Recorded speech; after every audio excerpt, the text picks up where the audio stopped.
Eu gostaria de colocar para a igreja e para todos aqueles que nos acompanham pela internet alguns pensamentos que me ocorrem quando eu estou lendo a Bíblia, desenvolvendo algum estudo. Eu gosto sempre de escrever pensamentos que sintetizam a reflexão daquele momento. E eu selecionei alguns aqui que eu gostaria de colocar para a igreja, antes de nós lançarmos mão de um texto bíblico para embasar a nossa reflexão nessa noite. Primeiro, a intervenção divina, sempre que ocorre,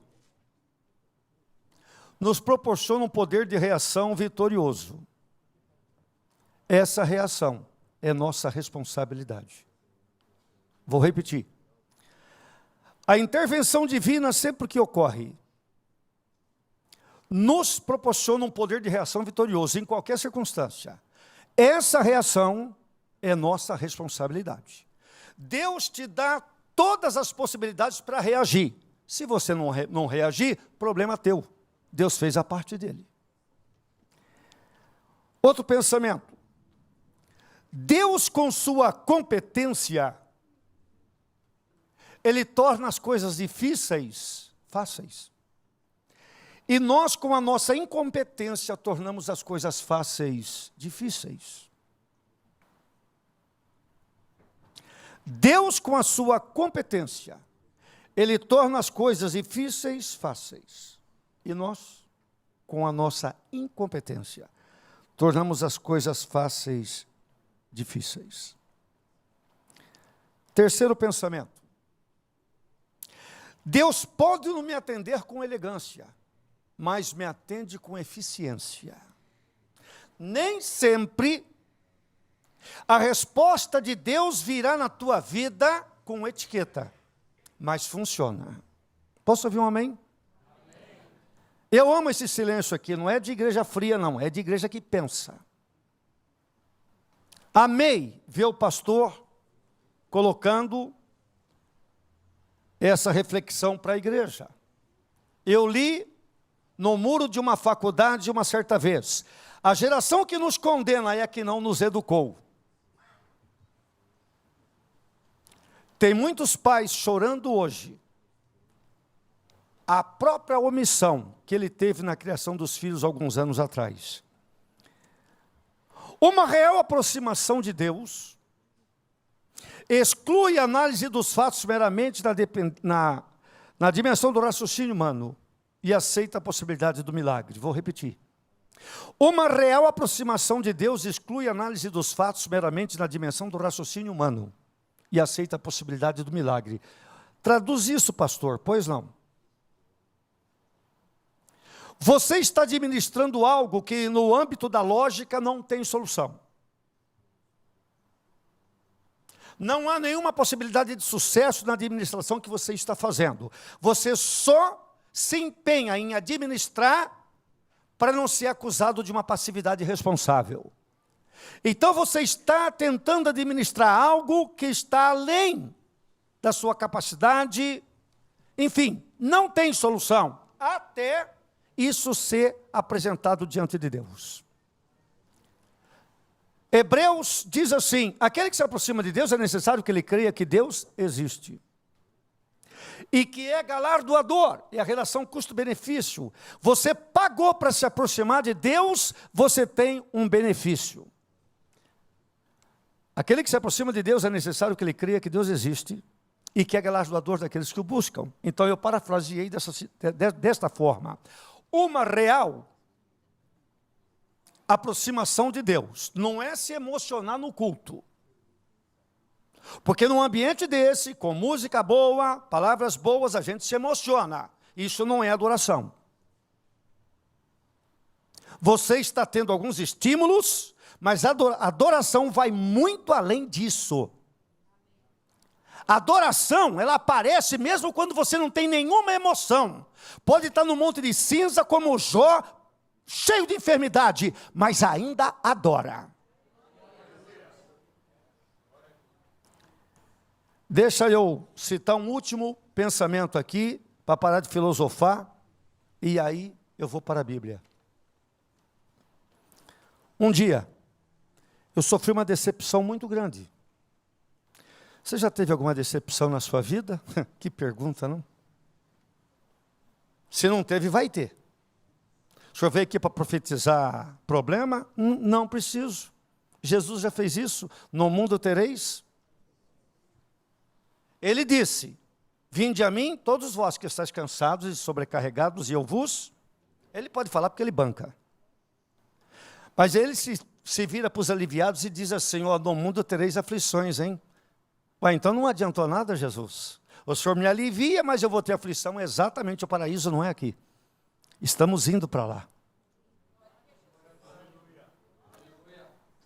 E um dia eu sofri uma decepção, e você ter decepção de quem você não espera, dói mais. E eu fiquei olhando por uma janela, eu sabia o que me fizeram, eu não sabia o que eu ia fazer. Você já ficou assim?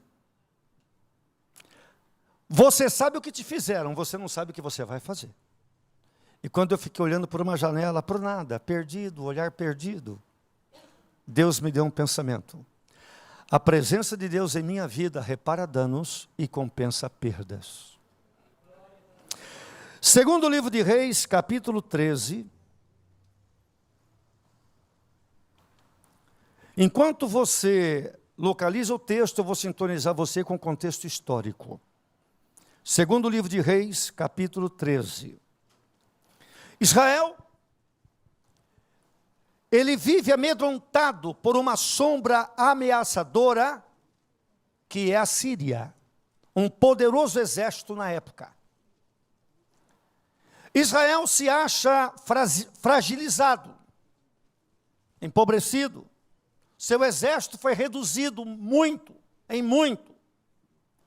no seu confronto com a Síria, enfim. Então, a Síria aqui é uma grande ameaça para Israel. Esse é o clima. E o rei Jeoás, ele vai fazer uma das últimas visitas que o profeta Eliseu, já velhinho, mas ainda crente, cheio de Deus, o rei Jeoás vai fazer uma das últimas visitas para esse profeta. E nesse quarto aonde está o profeta Eliseu, será tomado ali por um clima espiritual. Só que infelizmente o rei Jeoás não está habilitado a perceber e viver esse clima espiritual. Então você tem uma pessoa carnal, espiritualmente falando, uma pessoa carnal num ambiente espiritual. Ele não vai captar tudo aquilo que Deus quer fazer. E é essa a linha do nosso raciocínio aqui nessa noite. Queridos, aqui no capítulo 13 do segundo livro de Reis, começando pelo versículo 3, diz assim: o Senhor se acendeu contra Israel. Deus está contra o seu próprio povo aqui. E os entregou na mão de Azael, rei da Síria, e na mão de Ben-Hadad, filho de Azael, todos aqueles dias. Porém, Jeoacás suplicou diante da face do Senhor, e o Senhor o ouviu, pois viu a opressão de Israel, porque os oprimia o rei da Síria. E o Senhor deu um salvador a Israel.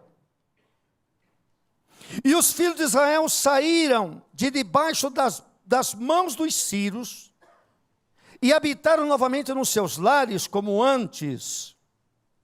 Agora olha o versículo 14. Eliseu estava doente da doença de que morreu. E Jeoás, filho de Jeoacás, que nós lemos há pouco, rei de Israel, desceu a ele e chorou sobre o seu rosto e disse: meu pai, carros de Israel e seus cavaleiros. E Eliseu lhe disse, toma um arco e flechas. Tomou um arco e flechas. Então disse ao rei de Israel, ponha a tua mão sobre o arco. E o rei colocou sobre ele a sua mão. E Eliseu colocou as suas mãos sobre as mãos do rei. E disse o profeta, abre a janela para o oriente. E o rei abriu. Então disse Eliseu, atira. O rei atirou e o profeta disse, é a flecha do livramento do Senhor, flecha do livramento contra os sírios, porque ferirás os sírios em Afeca até os consumir. Disse mais o profeta, toma as flechas. E o rei as tomou. Então disse o rei de Israel, ao rei de Israel, fere a terra. Ele feriu 3 vezes e parou. Então o homem de Deus se indignou muito contra ele e disse, 5 ou 6 vezes deveria ter ferido. Então feriria os sírios até os consumir. Porém agora, só 3 vezes ferirás os sírios. Versículo 22, ou melhor, 25. Jeoás, filho de Jeoacás, tornou a conquistar as cidades das mãos de Ben-Hadad, que este tinha tomado das mãos de Jeoacás, o seu pai, na guerra. 3 vezes Jeoás o feriu e recuperou as cidades de Israel. Queridos, partindo do princípio de que tudo quanto foi escrito para nosso ensino foi escrito, então esta história, ou o registro desse fato, tem muito a ver com a nossa vida hoje. Estamos falando aqui de Israel. Obviamente que a nação aqui estava dividida em Israel do Norte e Israel do Sul, não é? Depois da morte de Salomão, o reino foi dividido, as 10 tribos, a confederação das 10 tribos formou o Israel do Norte. Isso já havia sido profetizado pelo profeta Aías e se cumpriu literalmente. Bom, Israel do Norte é a capital Samaria. E o que ocorre?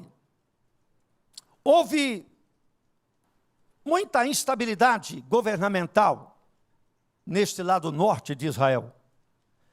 E muitos reis foram vítimas de golpes e revoltas, enfim. E pretendo apenas me referir aqui ao rei Acabe, por exemplo, que se casou com Jezabel e encheu Israel do culto a Baal. Então, influenciado por Jezabel, Acabe já não tinha muita raiz, né? Negligenciou sempre os ensinos da palavra de Deus, enfim. E uma vez casado com Jezabel, ela trouxe toda essa cultura dela e os hábitos, enfim, a sua religião, e encheu Israel do culto a Baal. Aí Deus levanta Jeú, aquele homem que dirigia furiosamente, era multado em todos os radares, se fosse nos dias de hoje. E o Jeú era um capitão do exército de Israel.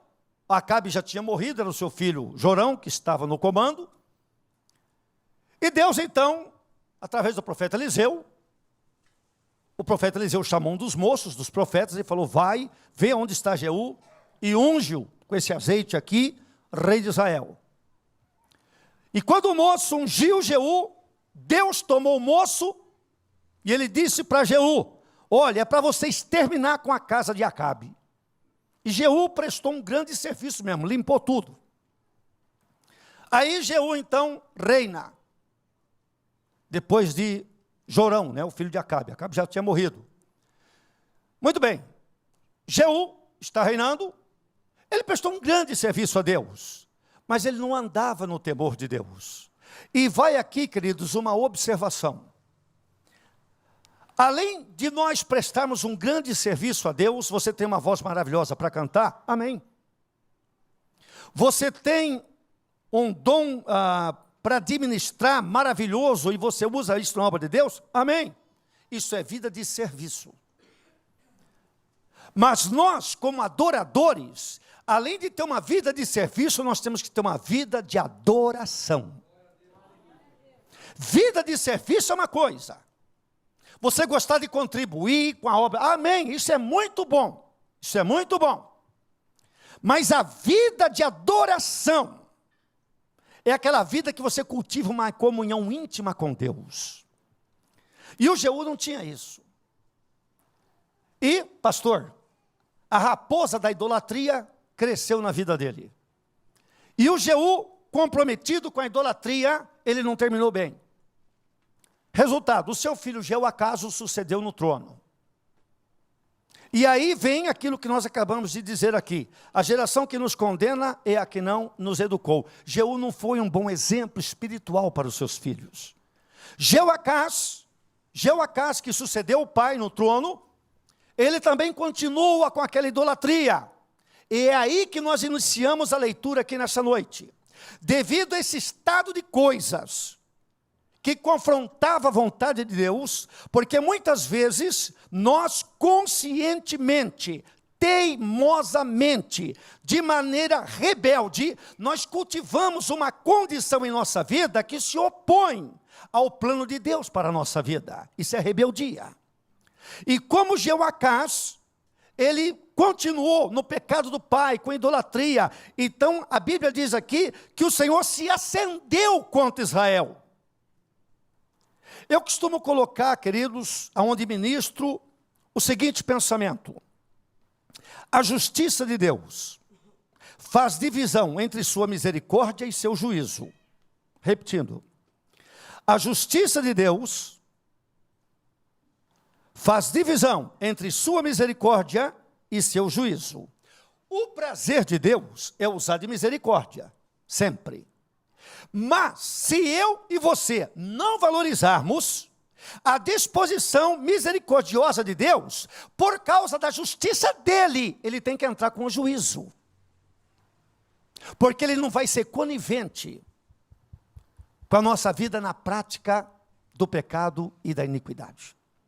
Então, Jeoacás, filho de Jeú, ele alimentou essa situação que desagradava em muito a Deus. Resultado, Deus esperou que houvesse um quebrantamento, uma humilhação, enfim, não houve.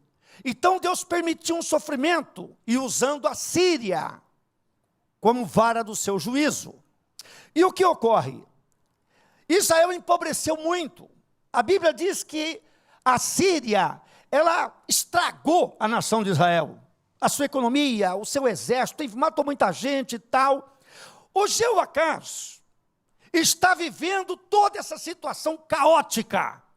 Mas, de repente, a Bíblia diz aqui no versículo 3 ou 4, que Jeoacás, que sucedeu Jeú, ele se humilhou, a ficha caiu. A ficha caiu. Jeoacás disse: meu Deus do céu, vai acabar tudo. Deus está contra nós. E Jeoacás então se colocou a buscar Deus, se humilhou. Versículo 4, Jeoacás suplicou diante da face do Senhor. E se tem uma coisa que Deus não resiste, é um coração quebrantado na presença dEle. Eu escrevi um outro pensamento: o favorecimento divino nem sempre se conforma aos parâmetros humanos de merecimento. Às vezes você vê alguém que tem vivido no erro por tanto tempo, por tantos anos, tem causado problema. Mas se um dia, sinceramente, essa pessoa se humilhar e se quebrantar, Deus será propício a essa pessoa. Aleluia. E quando Jeoacás entendeu, era muita burrice continuar naquela situação, insistir naquela direção, e ele resolveu descer, se humilhar, porque o problema de muita gente, queridos, eles reconhecem a necessidade de um conserto, eles reconhecem a necessidade de um verdadeiro encontro com Deus, mas por não abrir mão de certos caprichos, ficam em cima do seu pedestal. Não, Deus tem que tratar comigo assim. Não, querido, é você que tem que se submeter ao método de Deus. E Jeoacás, quando resolveu descer, Quando ele resolveu se humilhar, é lindo. A Bíblia diz que o Senhor o ouviu. Que maravilha!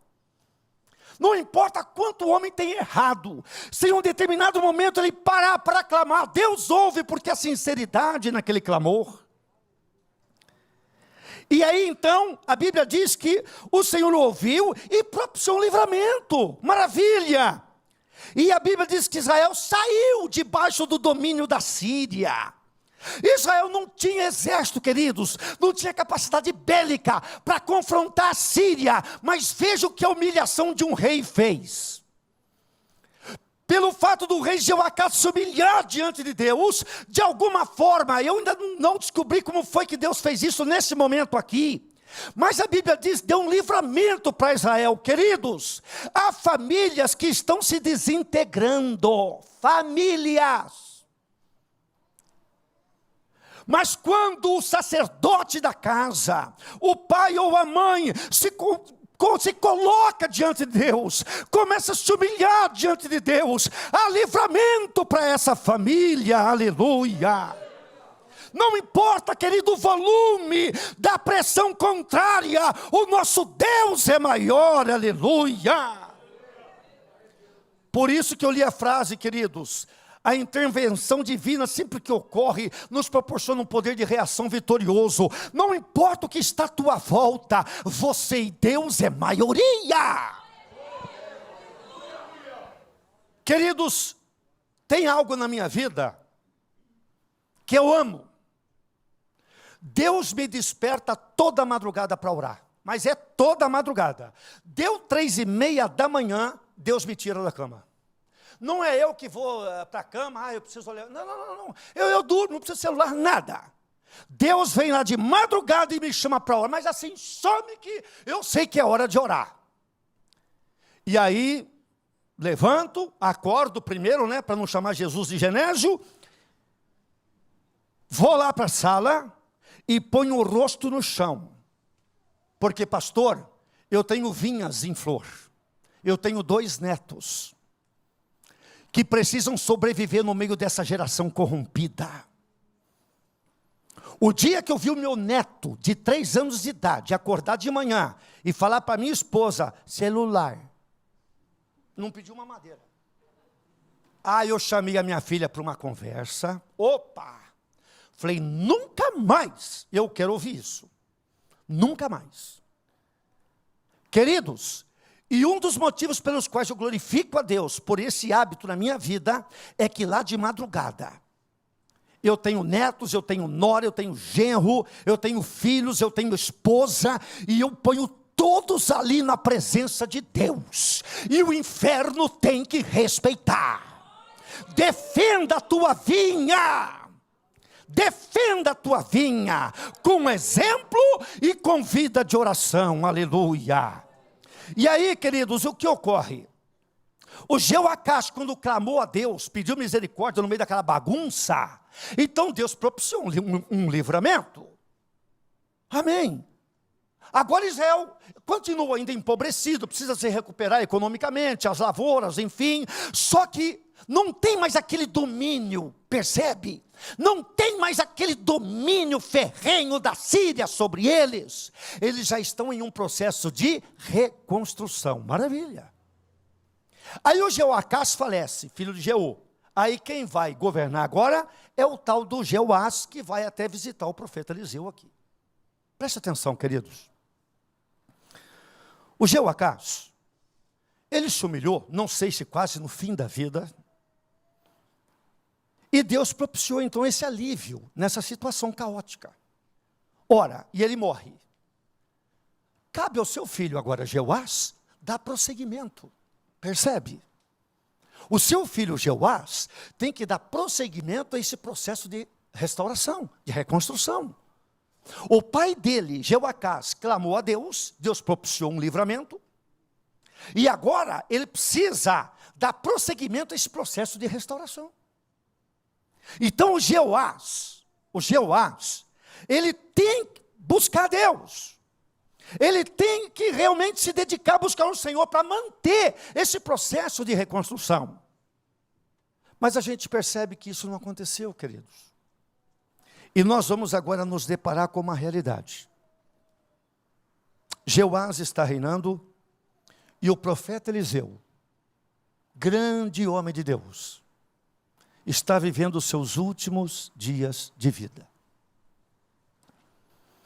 E eu acho que alguém chegou para o rei e disse assim: rei, o senhor precisa ver o profeta. Se o senhor não for vê-lo, é possível que o senhor não o veja mais em vida. E o Jeoás, de repente, ele parou a sua agenda, suspendeu todas as suas programações e desceu até onde está Eliseu, enfermo. Certamente está sobre uma cama, já velho, muito doente, mas ainda na presença de Deus. E aí chega o rei Jeoás. É o que vai ocorrer dentro desse quarto. É o que vai ocorrer dentro desse quarto que serve de referencial para nós hoje. Rei Jeoás chega diante do profeta e a Bíblia diz que ele chora. Eu acho que ele não imaginava ver o profeta tão... Já viu, queridos, quando faz algum tempo que você não vê alguém? E de repente você vai visitar essa pessoa, está lá internado, sei lá, quanto tempo? Você recebeu notícia, um e-mail, um face e tal. Olha, a pessoa tal, você fala, eu vou fazer uma visita. E faz tempo que você não vê essa pessoa. E quando Jeoás entrou no quarto, que ele olhou para o profeta Eliseu, ele não aguentou, ele desabou, chorou muito. Eu perdi minha mãe com câncer. Minha mãe tinha mais ou menos a minha altura, uma mulher forte. E a minha mãe virou um cano desse de microfone, uma haste dessa de microfone. O câncer acabou com a minha mãe. E eu dava uma de forte, pastor. Eu ia lá no hospital e dizia, velha, quando é que você vai fazer aquela macarronada para mim? Mas eu sabia que eu estava perdendo minha mãe. Mas teve um dia que eu não aguentei. Quando a ficha caiu, que eu entendi que eu estava perdendo a minha mãe. Aí eu desabei. Jeoás, quando chega na beira da cama de Eliseu, se você gastar um pouquinho do teu tempo para estudar a biografia desse profeta, você vai glorificar muito a Deus. O Jeoás, quando olha para Eliseu, pastor Marcos, ele vê que ele está perdendo aquele profeta. Sabe aquelas pessoas que você tem no seu contexto de vida que você não se imagina viver sem elas? Não precisa ser mãe, não precisa ser pai, não precisa ter cultura, não precisa ter posses. Mas sabe aquela pessoa que significa muito para a gente? Aquela pessoa que você tem prazer. Como te faz bem conversar com aquela pessoa, mesmo com os erros de português, mesmo com a sua simplicidade, mas aquela pessoa é um ponto de luz no seu contexto, muitas vezes tenebroso, e você se sente bem estar perto dessa pessoa. E Jeoás, quando entra no quarto do profeta, ele entendeu que estava perdendo o profeta. Queridos, nós estamos vivendo dias em que o ser humano tem se desvalorizado muito. Meu Deus, você olha para o contexto político, dá náuseas, revolta a gente. Você vê, meu Deus, em organizações que deveriam ser exemplo, não são. As raposinhas, pastor, as raposas estão lá. E a gente se vê rodeado de raposas mesmo. Queridos, às vezes a gente sepulta determinadas pessoas que a gente sabe que não tem peça de reposição. O perfil. Eu não estou falando nem de vida espiritual, querido, estou falando de caráter. Você, para ser uma pessoa de bem, você não precisa ser crente. A gente precisa do Espírito Santo para ter comunhão com Deus. Mas caráter você encontra aqui embaixo mesmo. Basta ter um pouquinho de vontade. Queridos, o Jeoás, quando olha para o profeta Eliseu, e ele percebe que o homem está morrendo, então ele diz: meu pai, carros de Israel e seus cavaleiros. Era uma expressão lá de, sabe, a pessoa está realmente sentindo uma perda muito grande, uma situação muito difícil. Olha o que vai ocorrer. O profeta Eliseu, com toda a sua dificuldade, ele olha para o rei e diz assim: toma um arco e flechas. O Jeoás falou: como que é, profeta? Toma um arco e flechas. Eu não sei se a arma de Jeoás, a arma de Saul era a lança. A arma de Davi era a espada. Não sei se a arma de Jeoás era um arco. Não sei se era um arqueiro. Mas você chega na beira da cama de um profeta velho que está morrendo. E ele pede para você pegar arco e flechas. Anexo nisso. Mas ele toma. Será que ele quer que eu atire nele para acabar com o seu sofrimento? Não. Crente não comete suicídio. Posso ouvir um amém? Amém. Suicídio é a ausência de Deus na vida. Eu estive no sepultamento de uma moça que frequentava a igreja. Frequentar a igreja, querido, qualquer um frequenta. E ela se matou com veneno de rato. Muitos ciúmes do marido. Como o marido era muito meu amigo, me convidou, fez questão que eu estivesse presente lá no sepultamento. E eu vi os pastores daquela igreja: Senhor, eu sei que o Senhor levou tua serva. Eu falei: levou tua serva? Quer dizer que você se mata com veneno de rato? O que o céu virou? Estão colocando tanta coisa no céu, irmão. Meu Deus. Mas quando você olha para a Bíblia, nós temos aquele hino, né? No céu não entra pecado, malícia, tristeza nem dor.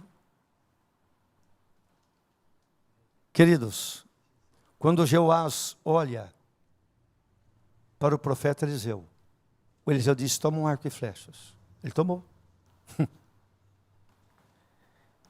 Em seguida, o profeta colocou as suas mãos sobre as mãos do rei. Eu, no lugar de Jeoás, já estaria dando glória.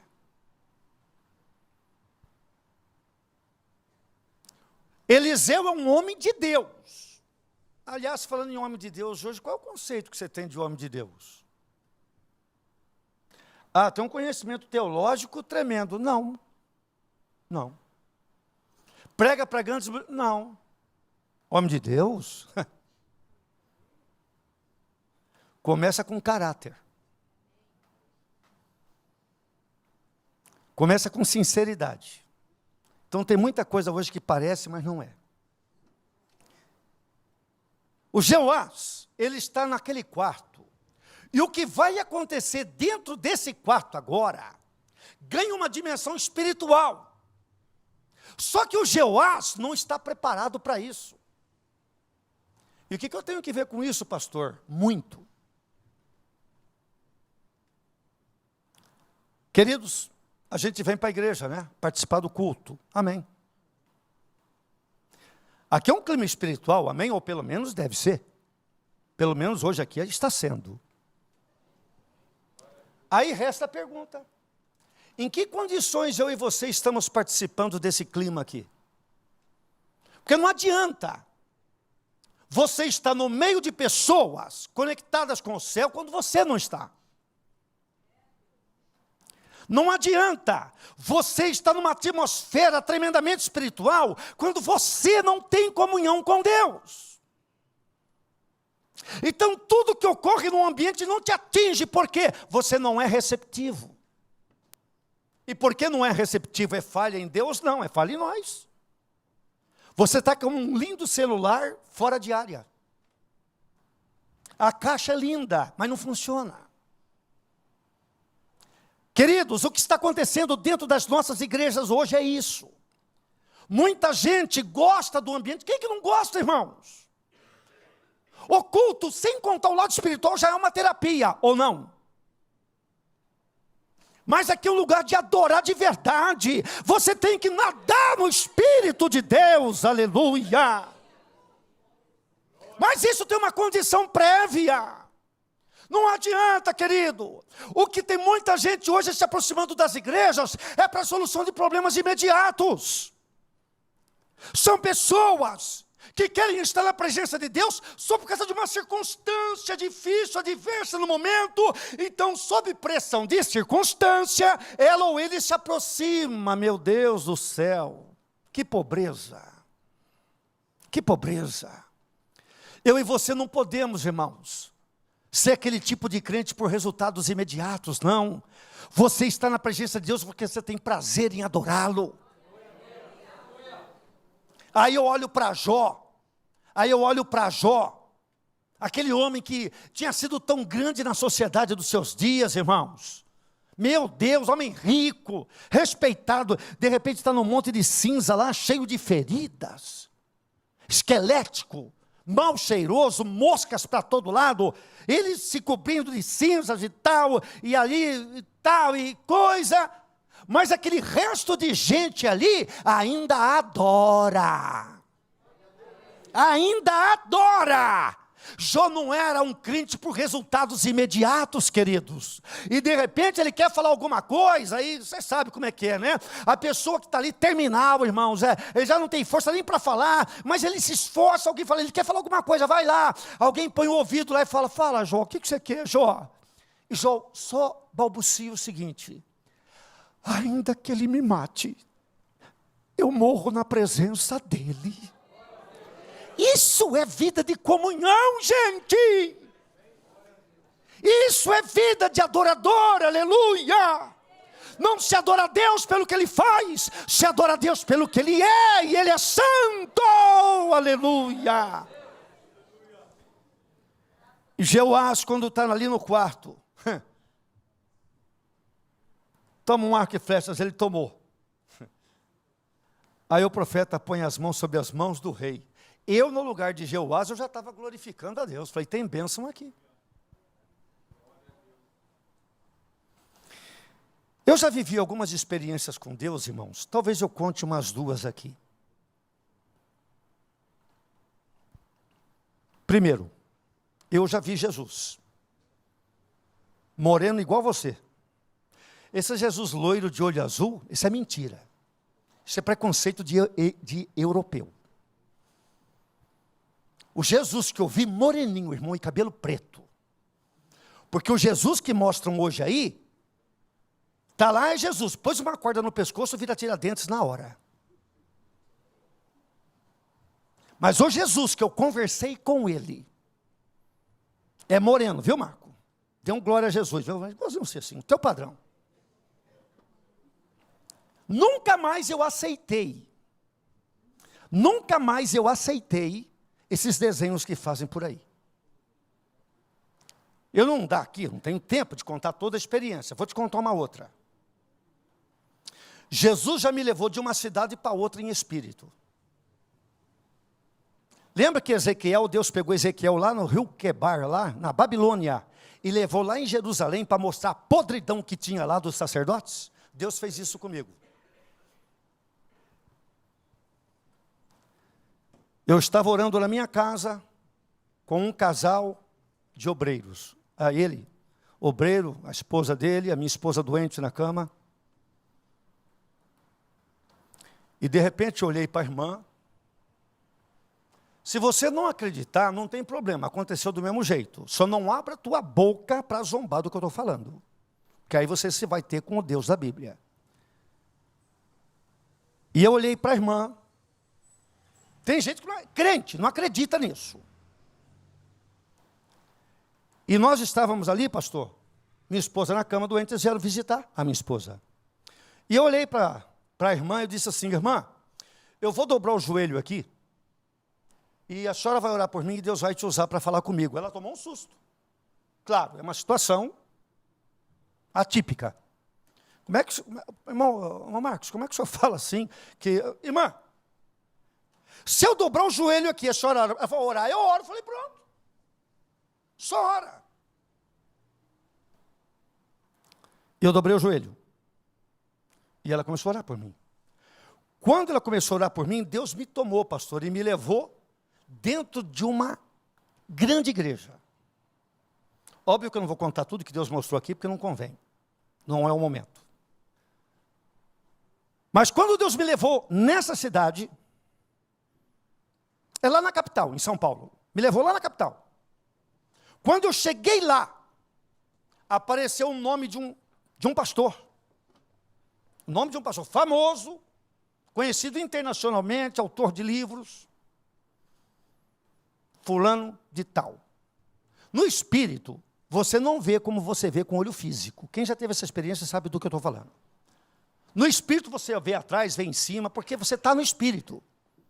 No corpo você só vê, né, para o lado que você está virado. Mas no espírito não. E quando eu vi este nome, a irmã que estava orando por mim, disse, este que tu estás pensando, e falou algumas coisas que não me convém dizer aqui. Tá bom. Eu me levantei da oração. E ela até julgou que fosse alguém aqui de Campinas. Ela falou assim, irmão Marcos, quem é a pessoa? Eu falei, jamais eu falo. O marido dela falou, é o fulano de tal, e falou o nome que eu li. Esse Deus está aqui nessa noite. Esse Deus está aqui nessa noite. Vou te contar uma outra experiência. O meu filho, pastor Flauselino, meu filho de 35 anos, chegou para mim e falou, pai, os crentes dessa geração não têm essas experiências com Deus, não. Falei, tem, filho, tem. Eu sei que tem irmãos aqui que têm experiência, nunca contou, mas tem. Isso não é exclusividade minha. Deixa eu te falar. Algumas coisas na vida de comunhão com Deus são restritas aos que sustentam uma busca diferenciada. Vou repetir. Eu não sou um pregador agradável, irmãos. Não prego para agradar. Não, meu Deus do céu. Eu quero me desincumbir, eu tenho que me desincumbir de uma responsabilidade que eu recebi diante de Deus. Não sei porquê, pastor. De madrugada eu estava orando e Deus exigiu que eu contasse isso aqui.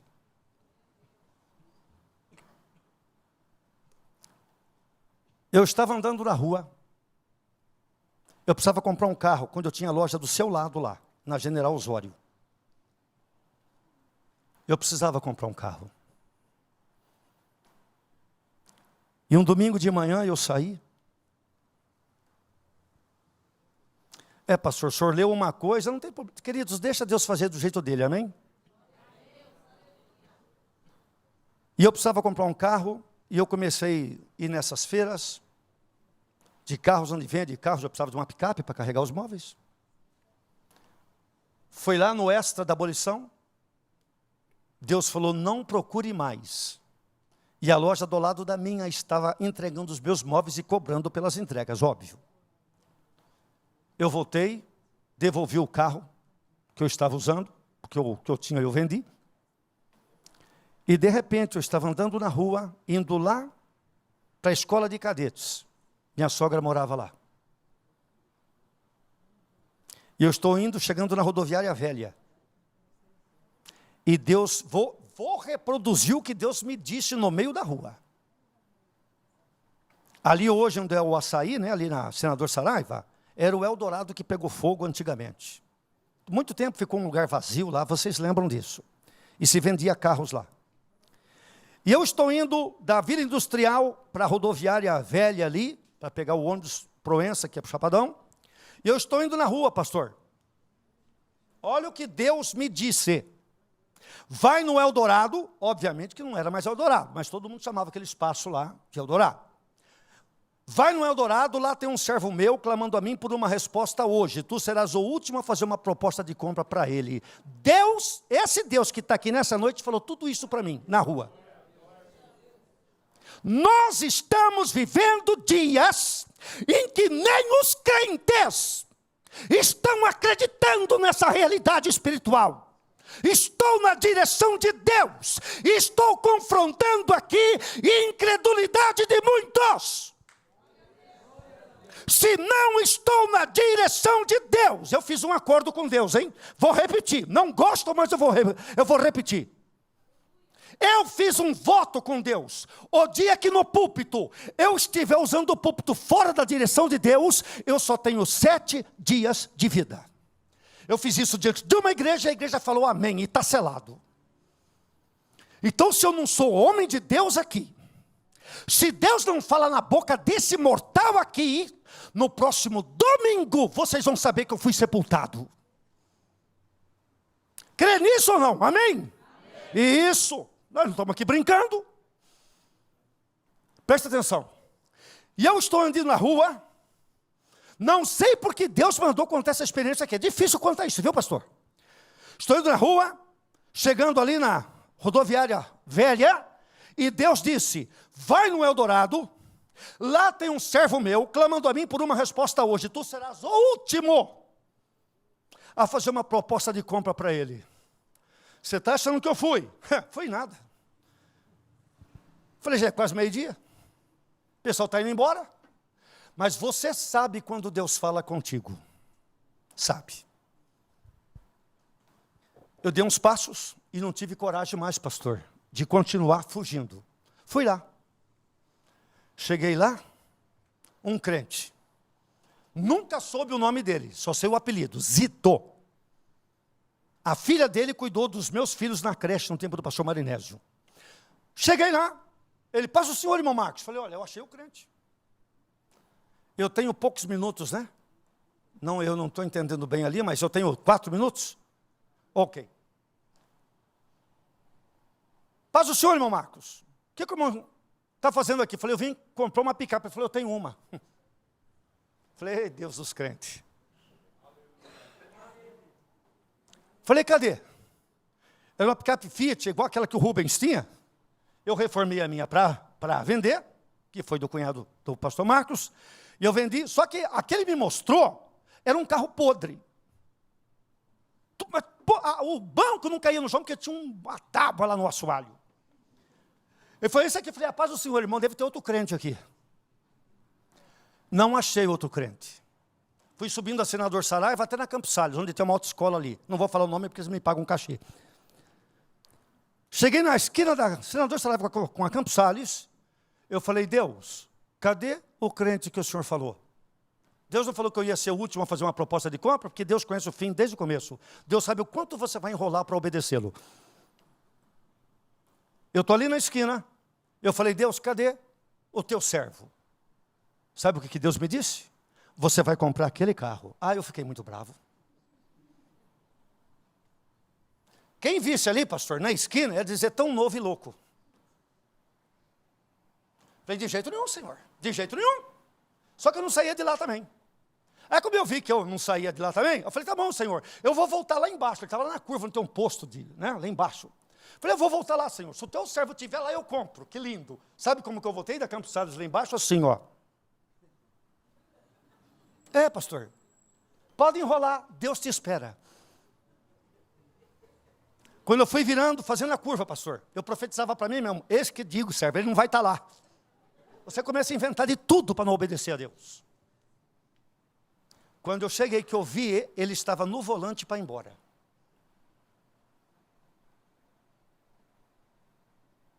Eu cheguei, o olho dele brilhava, o meu também, mas de raiva. Ele saiu fora assim, para ele eu não falava nada, mas aqui dentro eu falava, Deus, o senhor não pode fazer isso comigo. Deus te leva por caminhos que você não entende, mas ele ainda tem razão. Para resumir, pastor, para não estourar o horário que eu já estourei, né? O que acontece? Falei, ele falou, quer dar uma volta? Eu não falei nada para ele, entrei no carro de partida, aquela fumaça branca, pastor, motor rajando. E eu saí para comprar uma picape naquela manhã. Tá bom, levei ele para casa. Falei, vamos lá em casa que eu vou acertar com você. Quando ele entrou em casa, eu falei, teu carro não presta. O teu carro não serve para mim. Ele falou, ué, por que você me trouxe aqui então? Eu falei, eu vou comprar seu carro. Ele falou, agora pode xingar.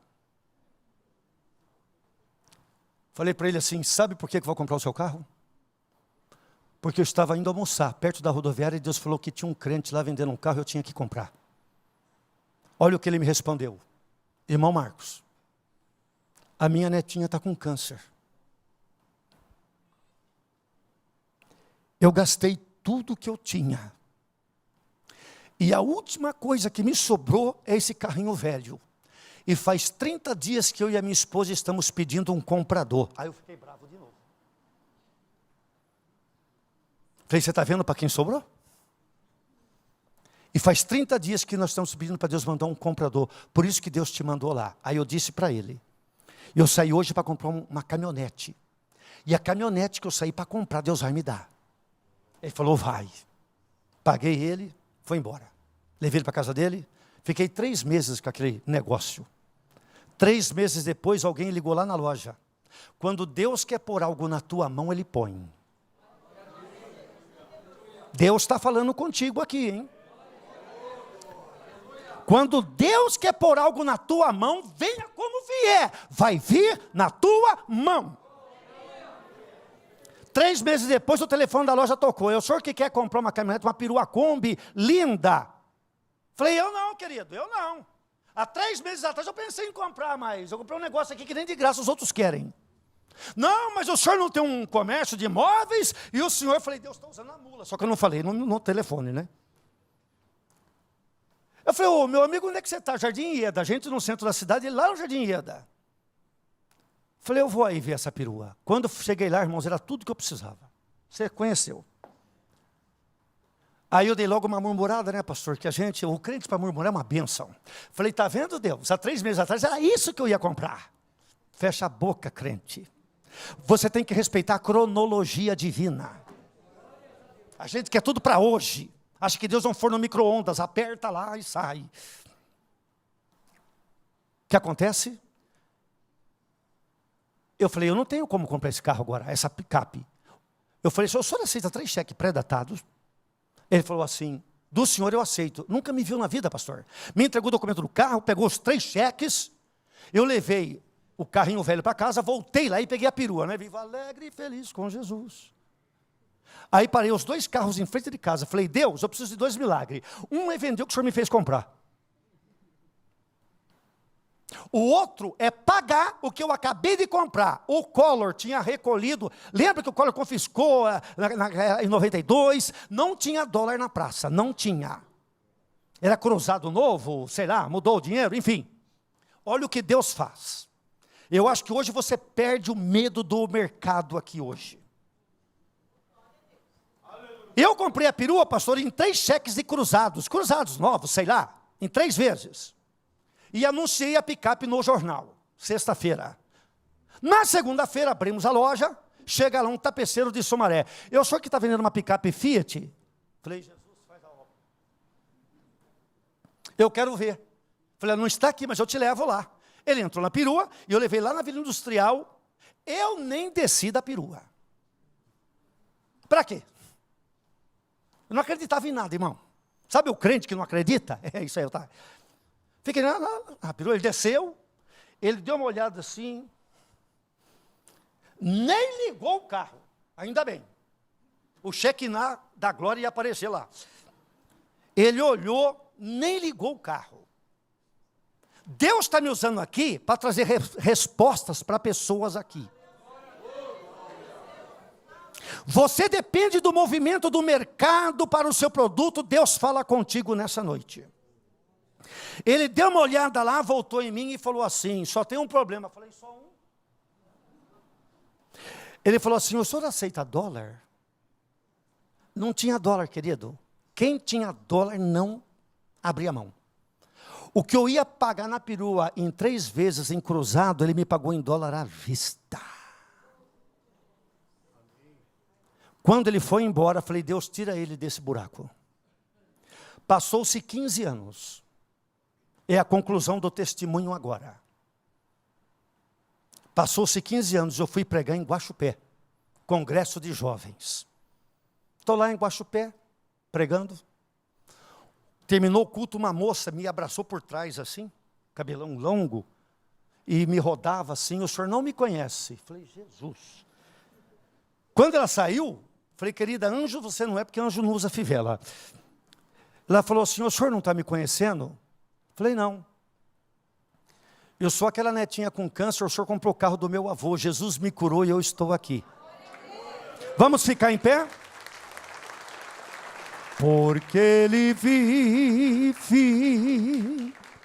posso crer no amanhã, porque Ele vive. Temor não há, mas eu bem sei, eu sei que a minha vida está nas mãos de meu Jesus, que vivo está. Um momentinho. Eu sei que Deus me usou aqui para falar com pessoas desesperadas. Eu não sei no teu contexto profissional que tipo de situação você está vivendo.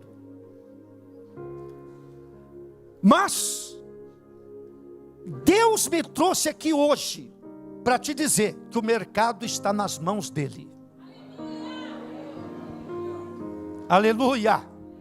Esse Deus que me transportou para São Paulo um dia em pensamentos e me fez revelações de lá.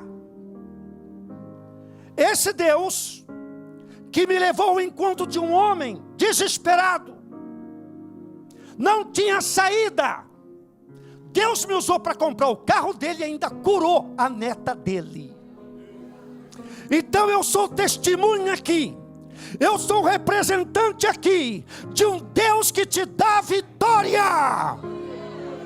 Aleluia. Queridos, Jeoás, quando entrou no quarto do profeta, o profeta falou, essa flecha que você pegou é flecha do livramento do Senhor. Ele pegou a flecha. E o Eliseu disse, abre a janela para o lado do Oriente, que era o lado da Síria. Atira, ele atirou. Eliseu falou, é flecha do livramento. Ele já entendeu. Jeoás já entendeu. Como você já entendeu aqui nessa noite o que Deus falou contigo. Em seguida, o profeta falou para Jeoás, toma mais flechas. Irmão, eu mandava trazer flecha de todo lugar, porque se cada flecha que eu atiro é flecha do livramento, eu vou atirar quantas eu puder. Mas o que Jeoás fez? Atirou 3 flechas e parou. Ele obedeceu mecanicamente. Então eu não quero que você obedeça mecanicamente aqui nessa noite. Você tem que entender o que Deus fala contigo. Tem um clima espiritual aqui, Deus quer fazer algo na tua vida. Deus quer operar um milagre na tua vida aqui nesta noite. Te anda na mais. Se você entende isso, você vai sair do teu lugar e vai ficar aí no corredor. Não precisa vir aqui, fica aí no corredor. Você está precisando de um milagre. Te anda na mão. E Deus vai ter testemunho aqui, pastor. Vai ter testemunhos aqui de maravilhas, porque Deus é fiel. O teu socorro chegou nesta noite. Canta na mão. Porque Ele vive. Cante, cante, cante. Posso crer. Oh!